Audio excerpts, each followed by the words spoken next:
Rashad on Gil's Arena struck a nerve with me when I saw that he was defending the legacy of Kobe Bryant versus Stephen A.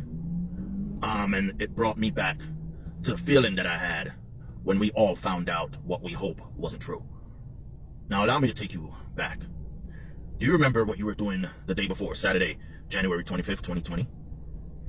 Do you remember, fast forward a day later, January 26th, 2020, in the afternoon time, from 12 right up to the time that we got the news, when TMZ was the first one to break the news?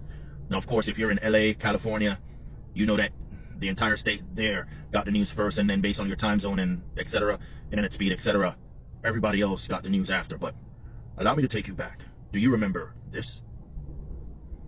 Now, I want you to generate those feelings, the emotional disturbance that you had, the hurt, the pain that you felt.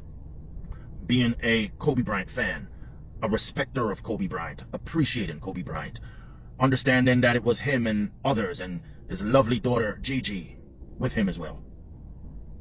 Now, I remember that feeling. I remember being teared up, could not believe it. My heart is heavy. I remember having to go to work the next day and I couldn't even sleep to show up to that call center.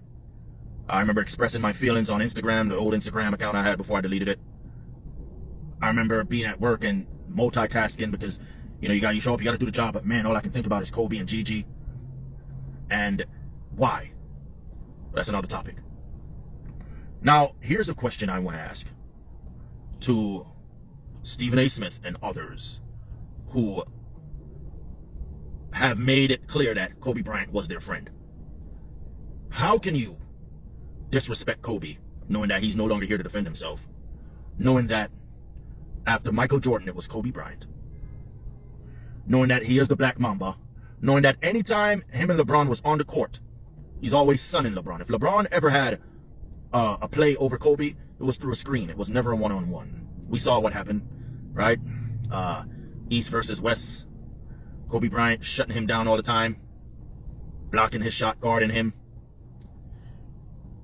Why is a question I'm going to ask. And this is why I have to believe that not only sports, but the media is a business. And yeah, I know, well, the media is a business, but why do I say the media is a business? Because Michael Jordan, I remember he was giving his speech at Kobe Bryant's memorial, and he said, man, Kobe would call him late in the night, 2, 3 in the morning, late night, early morning, discussing the game. And he was crying so hard, he says, now everybody's going to have another meme. You mean to tell me it took Shaquille O'Neal and Rashad to approach Stephen A. directly, indirectly, to say, man, what you're doing to Kobe is not right in his absence? And Michael Jordan is the big brother for Kobe Bryant? Am I wrong for asking those questions? Because I'm now back at a place, emotionally wise, January 26, 2020.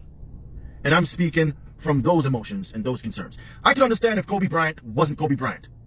And then you would have the argument to say, you're just getting personal and getting your feelings involved in this. But he is the second greatest basketball player of all time. Why has he been disrespected so much? Is a question I'm asking. Respectfully, Stephen A. Smith. Why? That's the question I'm asking. Why did it have to take Shaquille O'Neal to approach you directly and indirectly to say, all right, enough is enough, come on? Now I heard Rashawn said, stat-wise, you start at LeBron, but there's another guy LeBron has to worry about. His name is Steph Curry. It's another conversation. But I do agree with him. Michael and Kobe over here, let's discuss everybody else. Because what they did for the game is unheard of. What Kobe Bean Bryant did for the sport of basketball, and the disrespect, blatantly. But there are media folks who have the nerve to look at us and say, yeah, that was my guy, my friend. I challenge that. Come talk sports ENT with Noel. That's it for now. You know me. Until the next topic, why? Because always, I have an idea. And I'll admit, it's a crazy idea. Not an ordinary idea. But it'll be my idea for the next topic, based on your influence to my eyes.